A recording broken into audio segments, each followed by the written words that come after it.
David, un hombre importante, tan importante que la Biblia ocupa 66 capítulos para hablar de este hombre, 66 capítulos. De Jesús no sabemos su infancia, de David sí sabemos parte de su infancia. Jesús vivió hasta los 33 años, David vivió hasta 70 me parece aproximadamente. O sea que de David conocemos muchas cosas. Una de las cosas que conocemos de él es que era una persona muy importante, pero las personas muy importantes se rodean de equipos que trabajan junto con él. No salen de la nada, no son solos, no son superhombres ni superatletas, superhéroes. Son personas que tienen que trabajar con un equipo. Y la Biblia habla que David se rodeó de personas que eran valientes. En 2 de Samuel 23, del 8 al 12 dice: estos son los hombres de los valientes que tuvo David. José Basepet, el tectomita, el principal de los capitanes, que era Adino, el esnita, quien mató a 800 hombres en una ocasión. Después de Eleazar, hijo de Dodo, el Ahohita, uno de los 3 valientes que estaban con David cuando desafiaron a los filisteos que se habían reunido allí para la batalla, y los hombres de Israel retrocedían. Ese se levantó y hirió a los filisteos hasta que su mano se cansó y se le quedó pegada a la espada a la mano. Aquel día Jehová dio una gran victoria y el pueblo volvió tras de él solo para recoger el botín. Después de este fue Sama, hijo de Age, el Ararita. Los filisteos se habían reunido en Leí, donde había un pequeño terreno lleno de lentejas, y el pueblo huyó delante de los filisteos, pero él se paró en medio de aquel terreno, lo defendió y derrotó a los filisteos. Así dio Jehová una gran victoria, y que Dios bendiga su palabra y que nos ayude a entender su mensaje. David es una persona importante, hijo de Jesse, rey de Israel, un hombre conforme al corazón de Dios, se rodeó de valientes. Primero, esos valientes no eran tan valientes, déjame decirte. O sea que uno pone un anuncio en el periódico y dice: se solicitan hombres valientes. No pasó con David eso. Dice la Biblia, 1 Samuel 22, 1 al 2, dice: y cuando sus hermanos y toda la casa de su padre supieron que David estaba en Adulam, una cueva, vinieron allí a él y se juntaron con él todos los afligidos y todos los que estaban endeudados y todos los que se hallaban en amargura de espíritu, y fue hecho jefe de ellos y tuvo consigo 400 hombres. David, huyendo al desierto, perseguido por un hombre, un rey.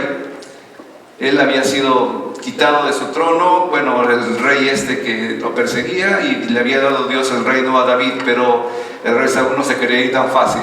Todavía tenía el poder, persiguió a David. David se esconde en este lugar llamado Adulam. Y ahí van su familia y los afligidos, los que estaban endeudados. Ok, ¿cuántos están aquí afligidos?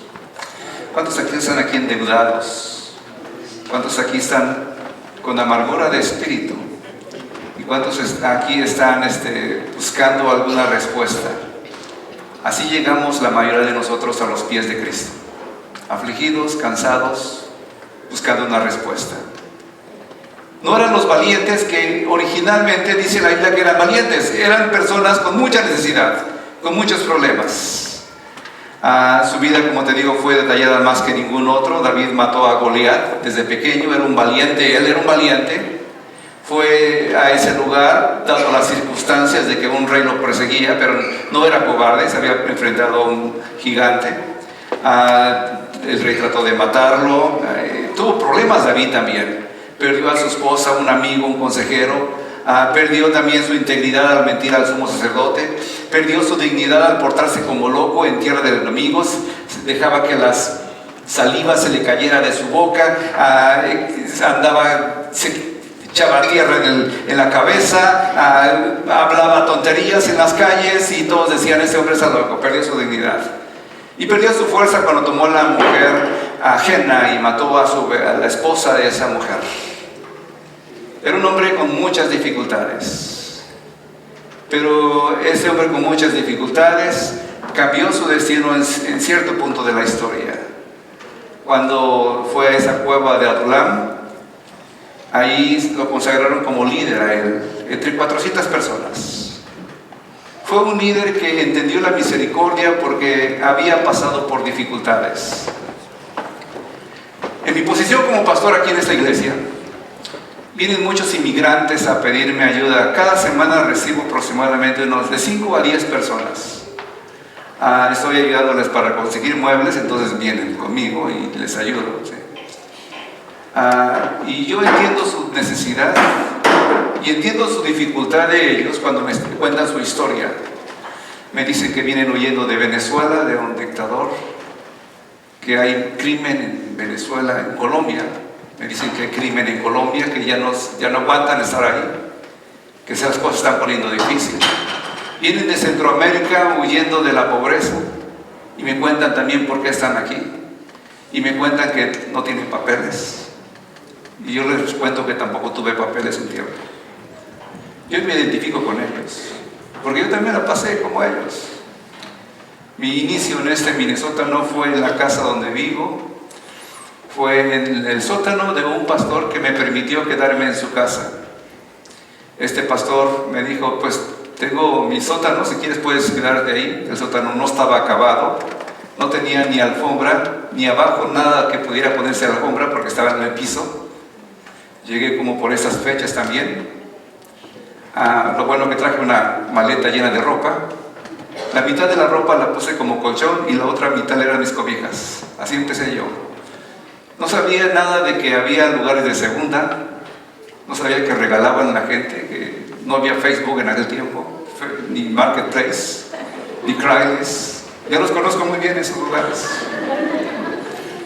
No sabía nada, no sabía ni tomar el autobús.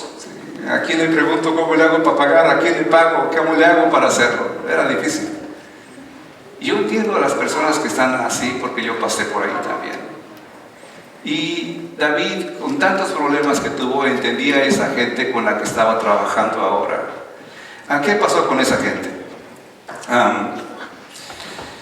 Se rodeó de valientes, porque un rey no pelea solo. Un rey nunca pelea solo. Un pastor no es pastor si no tiene una iglesia. Si alguien me dice a mí, oye, yo soy pastor, yo le pregunto, ¿cuál es tu iglesia? Y me dice, no tengo iglesia. Bueno, todavía no eres pastor.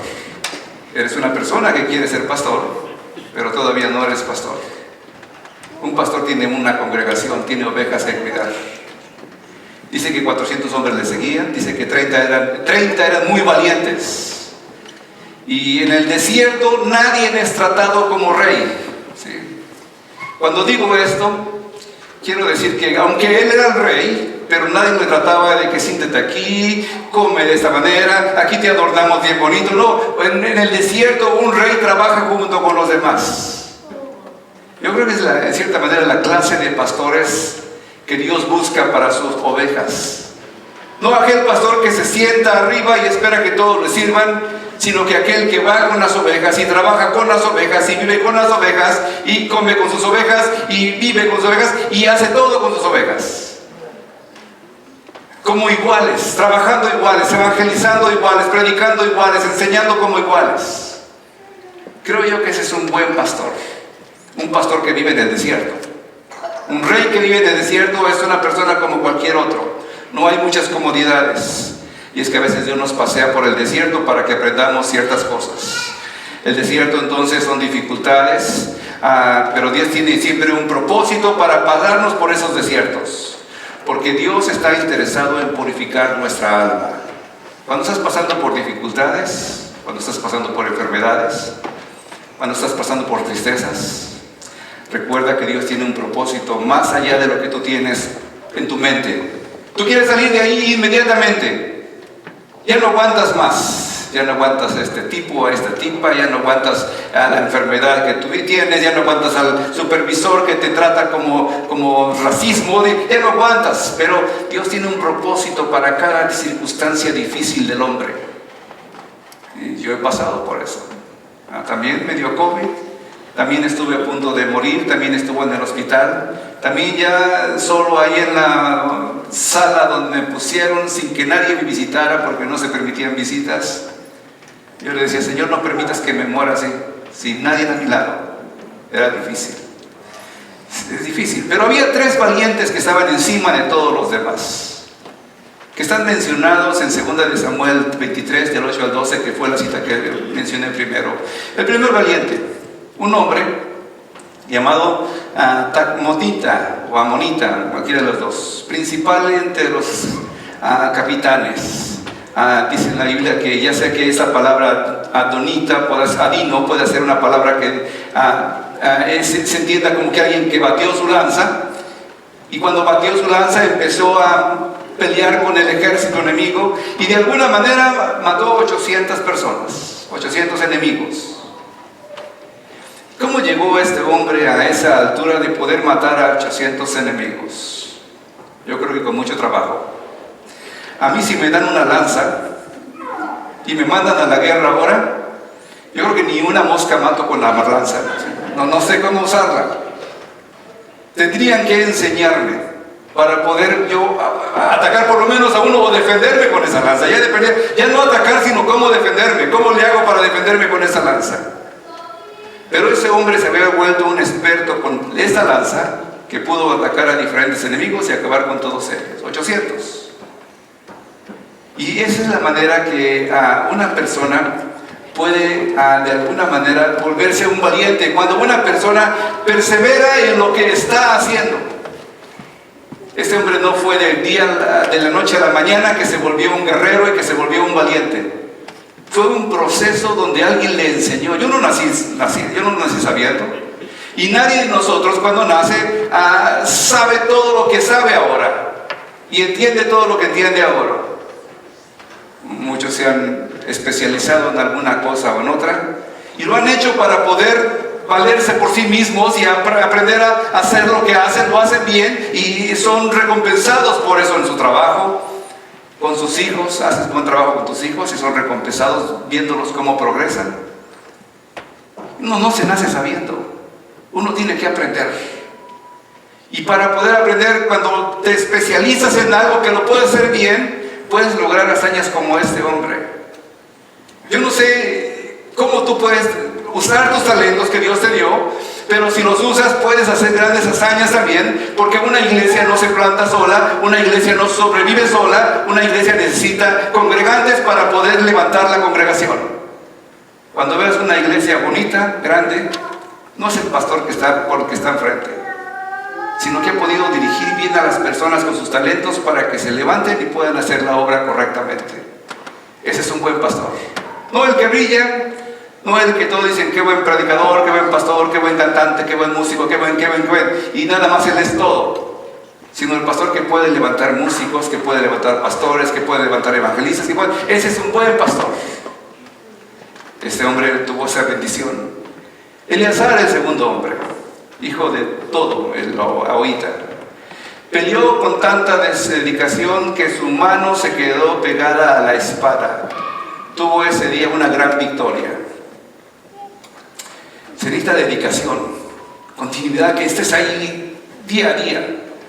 Se cuenta de la historia de un hombre en Texas. Este era un maestro de escuela dominical, niños entre 8 a 12 años.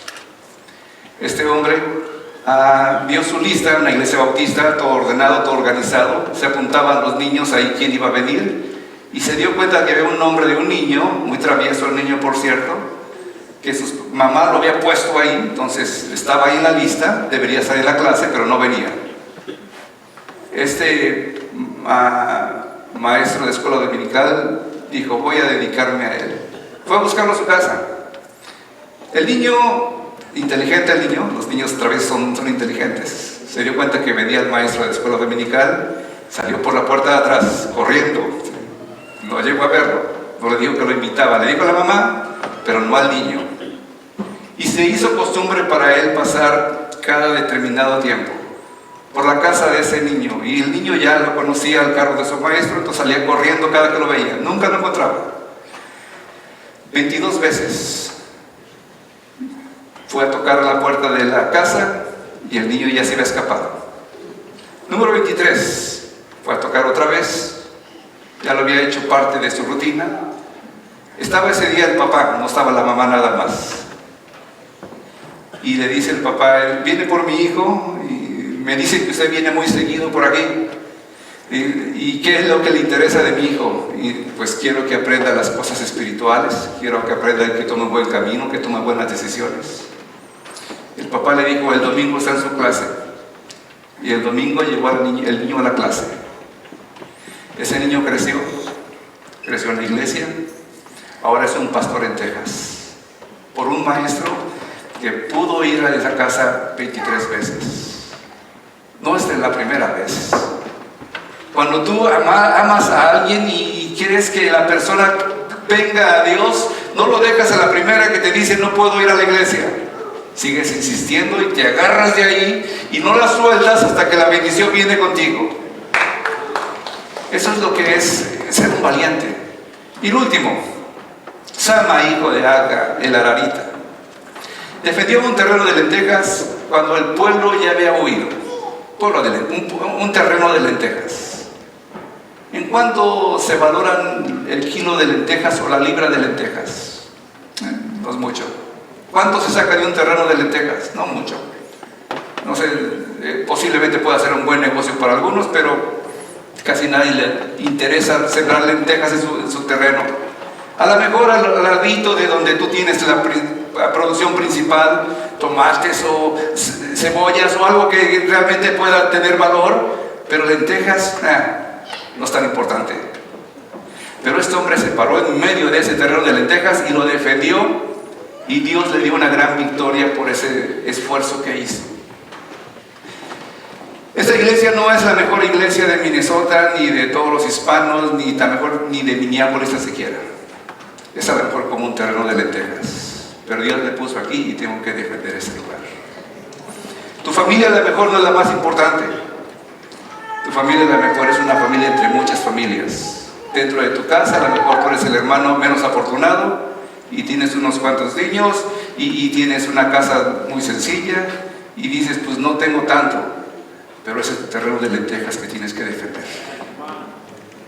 Tus hijos a lo mejor no son los mejores hijos, los mejores portados, los más inteligentes en la escuela. De vez en cuando te mandan a llamar por traviesos tus hijos y dices, mis hijos deberían ser mejores. Me gustaría que fueran como tal hermano, aquella hermana que tiene buenos hijos. Pero son los hijos que te dio y ese es el terreno de lentejas que tienes que defender. Tu trabajo a lo mejor no es el mejor trabajo. Posiblemente te merezcas más. Pero ahí donde Dios te puso tienes que brillar. Ese es el terreno de lentejas que tienes que defender. Eso es lo que hace un hombre valiente. Pararse en la brecha y pelear por aquello que le interesa, por sus hijos, por su familia, por la comunidad, la iglesia que pertenece. Ese es el mensaje de hoy.